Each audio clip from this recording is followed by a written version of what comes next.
Candlesticks, sometimes referred to as Japanese candlesticks, are basically used to describe price action within a particular time frame, thereby reflecting the market sentiment at the time, whether the market is more bullish or bearish as a whole.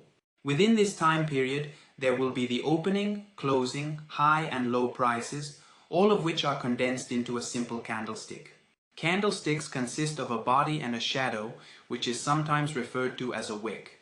As you can see in the image, the thick rectangular section of the candlestick is the body, and the thin lines above and below the body are the upper and lower shadows respectively.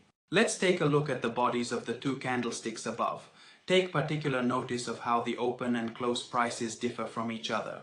Notice that the candlestick on the left has the closing price above the opening price. This means the market closed at a price higher than when it opened in that time period. This is commonly referred to as a bullish candle. In contrast, the candlestick on the right has the opening price above the closing price. In other words, the market closed at a price lower than when it opened in that time period.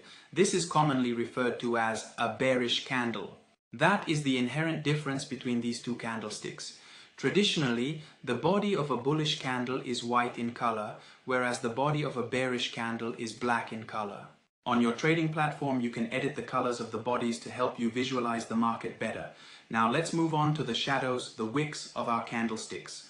These shadows show us the range between the high and low prices of that time period.